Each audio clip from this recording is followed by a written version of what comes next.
I swear, if someone told me a year ago that I'd be sitting here, talking into my phone like this, trying to piece together the rubble of my marriage, I would have laughed. But here I am, heart racing, hands shaking, because I finally realized something terrifying. A relationship never breaks in one moment. It fractures quietly, silently, long before you notice anything is wrong. It was a Thursday. I came home early. Nothing special. My boss let us go an hour ahead, and I grabbed coffee on the way back, thinking I might surprise my wife, Laura. But the second I opened the door, something shifted. She was at the kitchen table, not working, just staring at her phone. Smiling. Softly. Secretively. Like she was reading something meant to warm her from the inside out. And when she realized I was standing there, she flinched and locked her phone instantly. Too fast. Hey, I said. You're home early. She answered, voice cracking just barely, but enough for my brain to register it. I shrugged it off at the time. But it hit my gut in a way I couldn't explain. The kind of instinct you don't want to admit is real. The kind that whispers, "This smile wasn't meant for you." That moment, that tiny flick of a second, was where everything began to unravel. Over the next week, things kept piling up. Little things. Nothing big enough to accuse her of anything, but everything big enough to keep me awake at night. She started turning her phone face down. She would step out to take calls. She'd stay late at work and come home exhausted, too exhausted for anything, even simple conversation. One night, around 11 p.m., I heard her phone buzz while she was in the shower. Normally I wouldn't touch it. But this time, it buzzed twice. Then 3 times. Rapid. Almost urgent. I didn't open it. I wasn't ready to cross that line, but I saw the notification preview. Can't stop thinking about last time. My stomach dropped. She came out of the bathroom humming, wrapped in a towel, acting completely normal. And I remember thinking, either I'm losing my mind, or I'm losing my wife. I convinced myself it was nothing. Maybe a friend. Maybe a coworker joking. Maybe a group chat. But then I found a receipt in her purse, from a fancy wine bar across town. A place we'd never been to together. The date was 2 days earlier. 2 glasses of wine. 1 appetizer. 1 dessert to share. For 2 people. Did you go out after work this week? I asked that night. She froze for half a second too long. Yeah, with coworkers. Just a quick drink. Oh. Who? Just people. People. Not names. Not a single one. And when I asked what bar they went to, she casually said, some pub near the office. Not a wine bar on the other side of the city. That was the first time I felt anger simmer under my ribs. Not full rage. Just heat. I tried to be calm. I tried to talk. I sat her down and said, Laura, I don't know what's going on with you lately, but you feel far away. She sighed, annoyed, like I was the problem. You're imagining things, she said. I'm just stressed. Work's crazy right now. But you're being secretive. I'm allowed to have privacy, Michael. Privacy, yes. Secrecy, no. She scoffed. You're being dramatic. And that was it. Conversation over. Door slammed, metaphorically if not literally. And I realized. She didn't want to fix anything. She didn't even want to admit anything was wrong. I always thought fights happen like thunderstorms. Loud, sudden, impossible to ignore. But ours didn't start that way. It began quietly. Too quietly. Like a leak in a ceiling that no one notices until the whole house floods. She came home past midnight. No text. No. Staying late. No. Don't wait up. Just silence and the sound of the door clicking shut at 12:17 a.m. I was sitting on the couch pretending to watch TV, but really just staring at the black reflection of myself. She froze when she saw me. Her eyes widened just a little. Surprise? Guilt? Annoyance? I couldn't tell. You're still up? She asked. Waiting for you, I said. My voice sounded steadier than I felt. Inside, my stomach was twisting like someone had their hand wrapped around it. She dropped her purse onto the chair. Michael, please don't start. I'm not starting, I said. But you could have texted me. Oh my God, she muttered, brushing past me toward the kitchen. I'm not a child. I don't need to report to you. That's not what I said. Then what are you saying? She stopped, turning sharply. That I can't go out? That I can't have my own life outside this house? Laura, I said, trying to stay calm. I'm saying it's almost 1 a.m. and I had no idea where my wife was. She rolled her eyes. You're overreacting. No, I said, standing now. I'm reacting. Big difference. She folded her arms. Why are you suddenly acting like the jealous husband stereotype? What's gotten into you? And that pushed something inside me over the edge. What's gotten into me? I repeated. You've been distant for weeks. You hide your phone. You lie about where you're going. You don't talk to me anymore. Something changed, Laura? She opened her mouth like she was about to deny everything, then stopped. Her jaw tightened. You're imagining things, she finally said. You always do this when you're stressed. That's when my voice rose. This isn't imagination. I'm not blind. She threw her hands up. Fine. You know what? If you want to believe I'm cheating, just say it. Go ahead.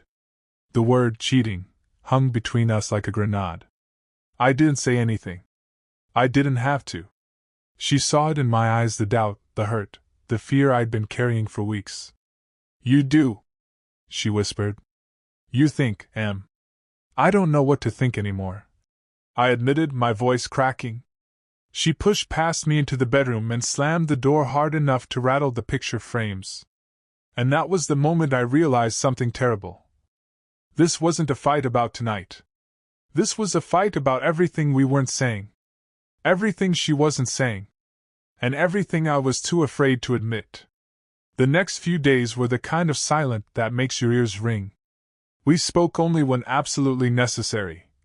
Good morning, did you feed the dog? I'll be home late. Cold. Mechanical. Disconnected. On Friday night, Laura said she was going to bed early. She looked exhausted, or maybe just done with the conversation we weren't having. I stayed in the living room, scrolling through my phone, replaying our argument over and over. My chest felt tight, my stomach sour. Around midnight, I noticed her laptop was still on the couch from earlier. It wasn't locked. I stared at it for a full minute. There are moments in life when you make a choice and know instantly it's the wrong one, but you do it anyway. This was one of those moments. I opened the laptop. Email tab open. Recent searches. Calendar events. I didn't see anything at first. Nothing obvious. Nothing incriminating. Until I clicked on the browser history. A route to a neighborhood far from her office. A restaurant we'd never been to, known for candlelit tables and couples celebrating anniversaries. A floral arrangement site. A jewelry page, one that sold bracelets identical to the one she suddenly started wearing last month. My throat dried. My pulse thudded in my ears. And then, the final hit. A drafted email. Unsaved. Unsent. Addressed to someone named E. I clicked it. It said, I don't know what to do anymore. I feel like I'm suffocating. Michael hasn't noticed anything, but I can't keep living like this. I reread it 3 times. Nothing explicit. Nothing definitive. But everything inside me felt like it was collapsing. Who the hell was he?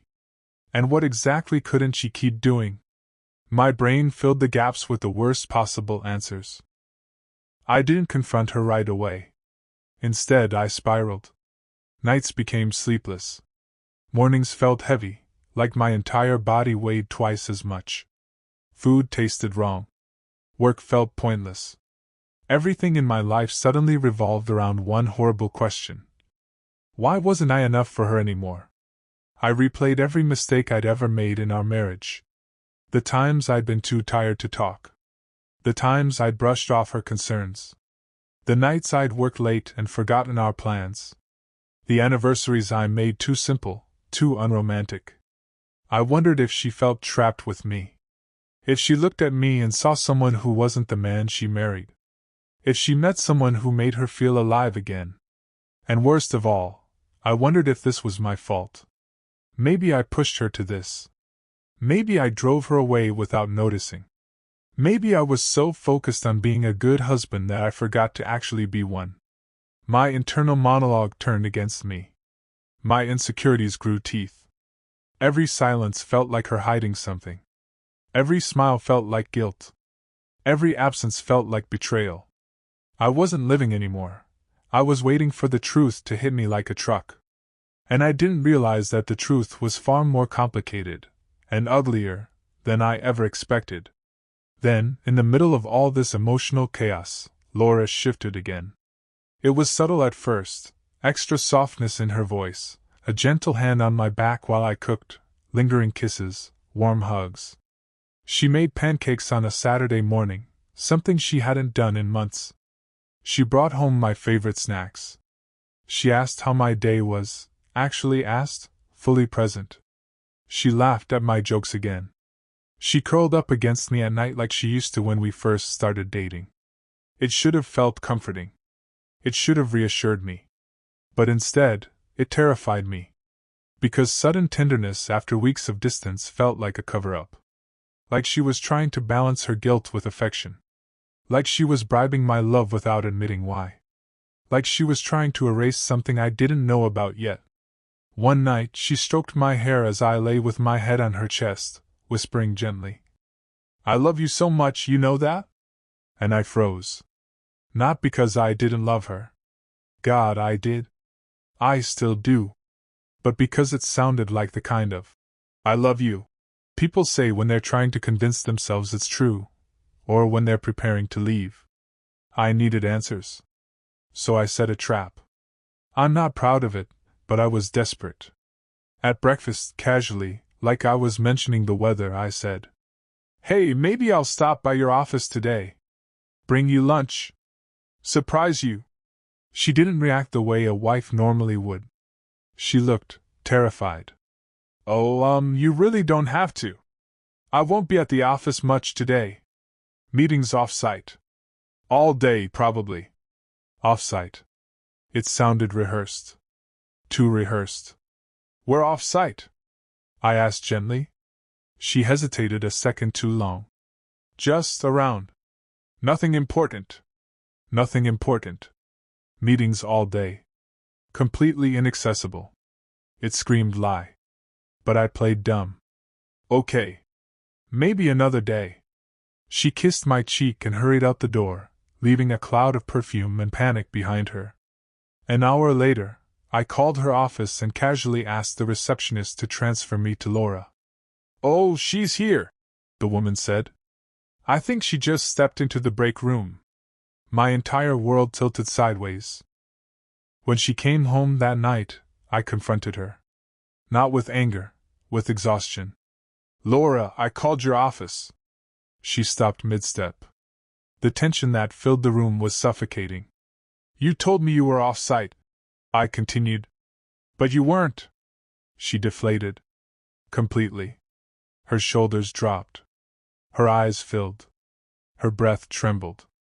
"I'm sorry," she whispered. "I didn't mean to lie. I didn't want to tell you yet." "Tell me what?"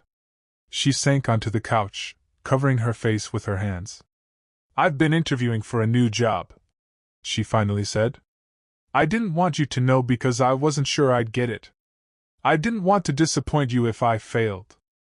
I didn't want you to think I couldn't handle my career anymore." The sincerity in her voice shook me. She wasn't cheating. She wasn't running around with someone else. She was scared. Insecure. Trying to hide her vulnerability. I felt like the worst person alive. I pulled her into my arms as she cried into my chest, whispering, "I just wanted to prove I could do something right." We talked for hours. She apologized for lying. I apologized for doubting her. It felt like we were fixing things. But the universe wasn't done with us yet. Because her truth wasn't the whole truth. And mine was still buried under guilt so deep I refused to look at it. After our long talk, things felt, not fixed but calmer. Safer. Like the storm had passed. But I've learned that storms don't pass. They hide. And the real ones come when you least expect them. 2 days later, while Laura was showering, her phone buzzed on the nightstand. Normally, I ignore her notifications. But the preview flashed a name I didn't recognize. Elise. Not just Elise. Not just a random friend. A heart emoji. I froze. My brain scrambled. Had I seen that name before? Was that Eve from the draft email? Had she mentioned anyone named Elise recently? The message preview read, "Did you tell him anything yet?" My stomach dropped to the floor. Tell me what? Tell me what?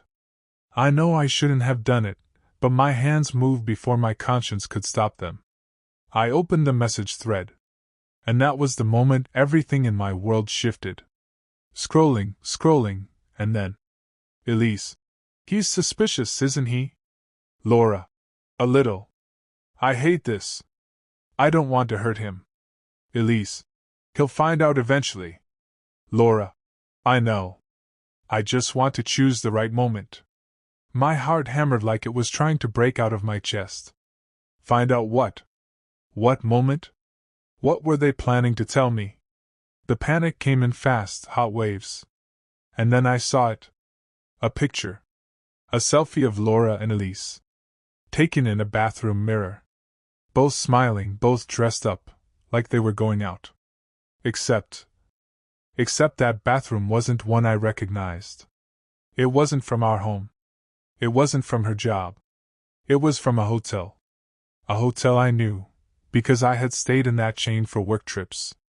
A hotel with expensive rooms, low lighting, champagne packages and rose petal add-ons. A hotel where people go to hide. My vision blurred. My ears rang. She'd lied? Again. Still. And not just about stupid things, big things. Painful things. Intentional things. I felt like the ground was dissolving beneath me. I couldn't breathe. And suddenly, I wasn't just suspicious of her. I was terrified of the truth. When Laura came out of the shower, towel wrapped around her hair, humming softly like her world was perfect. I was sitting on the edge of the bed holding her phone. She froze instantly. Not gradually, instantly. "Where did you find that?" she asked, her voice barely above a whisper. "It was vibrating," I said. My voice sounded strange, flat, cold, like someone else was speaking through me. "I saw the message from Elise." Her eyes flicked to the phone, then back to me. She swallowed hard. "Michael, listen." "No," I said. "You listen." I wasn't yelling. I wasn't crying. I wasn't shaking. I was numb. Completely and utterly numb. "Why were you two in a hotel?" I asked. She closed her eyes. "I was going to tell you." "When?" Silence. "When, Laura?" She sat down slowly on the vanity chair like her knees were about to give out. "It's not what it looks like," she said. "Then tell me," I snapped. "Because it looks like you and my wife's best friend were hiding something in a hotel room." She winced. "She's not just my friend." "So what is she?" I asked impatiently. She hesitated. And then softly, too softly, "She's my support system." I stared at her. "For what?" She rubbed her temples, looking exhausted, defeated. "For everything I haven't been able to tell you." That didn't help. Not even a little. She kept talking anyway. "I've been overwhelmed. Anxious. I've been questioning my job, my choices, my happiness. I didn't know how to talk to you about it. I didn't want you to think I was falling apart or that I was weak. And the hotel? I asked through clenched teeth. It wasn't an affair, she said. It was a weekend retreat.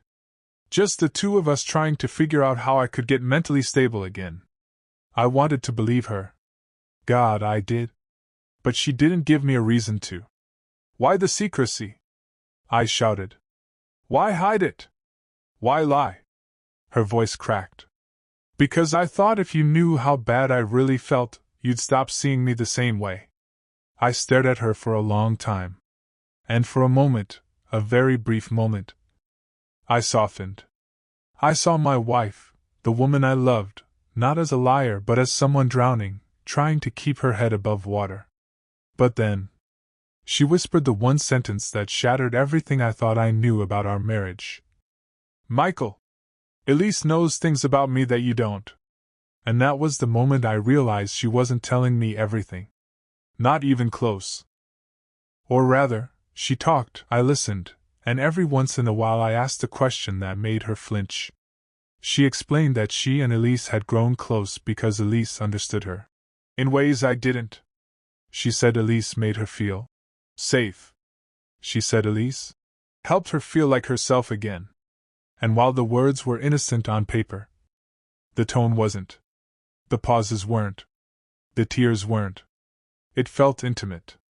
Too intimate. Like I wasn't just losing my wife. I was being replaced. But I didn't want to give up. So I tried.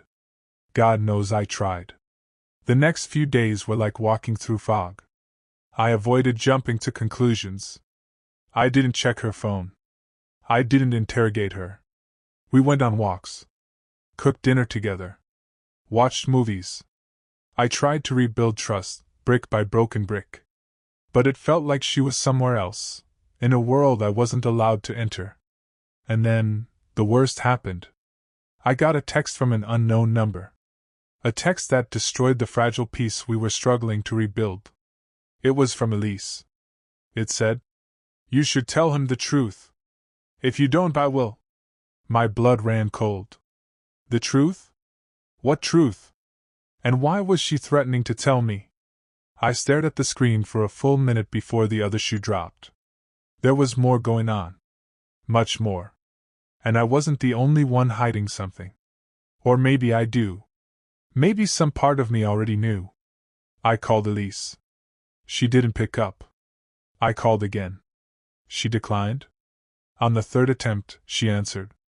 Her voice was bitter, sharp, trembling. "You really want the truth?" she said.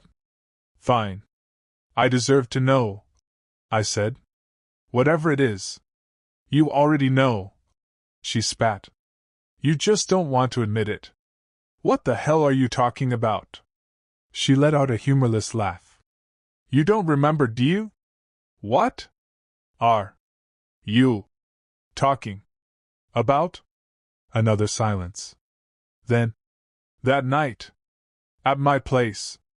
A month before your anniversary. When you kissed me first. When you said Laura didn't have to know. When you..." My stomach flipped. My vision blurred. "Elise," I whispered. "Stop." "No," she snapped. "You don't get to forget. You don't get to pretend like you didn't cheat on your wife with me. You don't get to play the victim when you started this whole damn mess." Something inside me broke. Like glass. Like bone. Like truth. My memories didn't come back like a movie. They came back like a punch to the gut. The drinking. The fight Laura and I had that night. Her leaving to stay with a friend. Me calling Elise because I needed to talk. The wine she opened. The tears. The hug. The kiss. The way I didn't stop it. The way I didn't want to stop it. The way everything crossed the line and kept going and going and going. I gasped like someone had shoved my head underwater. "Stop," I repeated. "Please." "No," she said coldly. "You don't get to tell me to stop. You should have thought of that before you crawled into my bed." My knees buckled. I sank to the floor. "Elise, we said it was a mistake." "You said that." she growled. You begged me not to tell Laura. You said you'd handle it. You said you'd come clean. And you never did. My heart tore itself open. Laura wasn't the only one lying. I was worse. Much worse. Because I had buried it. Pushed it down. Pretended it never happened. And then, the final nail. Laura knows, Elise said. She confronted me yesterday. That's why she's been acting weird. She knows everything. And she's waiting for you to finally admit it. My world collapsed in slow motion. She knew. My wife knew. And she'd been walking around pretending she didn't, waiting for me to confess. Waiting for me to be honest. Waiting for me to choose her. And I failed. Miserably. Fatally. When I walked through the front door, Laura was sitting on the couch, knees pulled to her chest, face red and swollen from crying. She didn't look angry. She didn't look hateful. She looked heartbroken. Completely, utterly heartbroken. Laura, I whispered. She didn't respond. Didn't blink. Didn't move. I sat across from her, feeling like the world's biggest fraud. I talked to Elise, I said quietly. Nothing. Just a single tear rolling down her cheek. I swallowed hard. I'm so sorry, I whispered. She finally looked at me. Her voice was barely audible. Barely there at all. Why didn't you tell me? I was ashamed, I said. I didn't know how to say it. I thought I could just pretend it didn't happen. I thought. Pretend? She repeated slowly, like the word was acid on her tongue. You pretended it didn't happen while accusing me? While going through my things? While watching me like I was the liar? I felt sick. I know, I croaked. I know what I did. I know how awful this is. No, she whispered. You don't. Because this isn't about the cheating. Not really. I stared at her, confused and broken. She wiped her face with her sleeve. This is about the fact that you destroyed our marriage and then blamed me for the cracks. I opened my mouth, but no sound came out. She continued. You cheated. You lied. You hid it. And then you made me feel guilty for acting strange? You made me carry the weight of your betrayal? Laura, please. I loved you, she said. I loved you more than you will ever understand. And you killed that. You killed it the moment you touched her. I broke. Completely. I'll do anything, I whispered. Therapy. Counseling. Anything to fix this. She shook her head slowly. I don't want to fix it. The words stung more than the truth. I want to be free of it. And with that, she stood up, walked past me, and began packing a suitcase. I didn't stop her. I couldn't. Because the truth was simple. She wasn't leaving because she stopped loving me. She was leaving because I stopped deserving her. She walked out the door without looking back. And I sat on the floor where she'd left me, surrounded by silence, surrounded by the wreckage of everything I'd destroyed. And for the first time in my life, I understood the most painful lesson of all. Sometimes the villain of the story isn't the person you blame. Sometimes, it's you.